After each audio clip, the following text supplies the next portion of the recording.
Часът е точно време да напълним с надежда и любов в сърцата на нуждаещи се баби и дядовци, но първо ще спрем при Веско от City Cash, които за четвърти пореден път се включват в кампанията. Здрасти! Здрасти! Как си? Добре, благодаря. Ето обещаното от нас.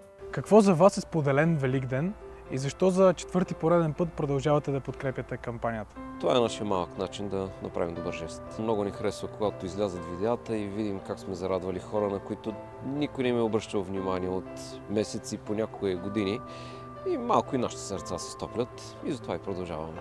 Защо е важно да се обръща внимание именно на възрастните хора? Защото тях хората ги забравят. По една или друга причина, децата им си заминали някъде, ние младите не се сещаме за възрастните, а като се замислим всъщност светът, в който живеем, страната, в която живеем, тя е градена от точно тези възрастни хора, така че те са ни оставили това наследство. Как споделен Великден се вписва в ценностите на City Cash-ката компания? Тази кампания олицетворява това, което ние правим ежедневно. City Cash се старае да помага на хора, които са изпаднали в нужда и често вече нямат други опции.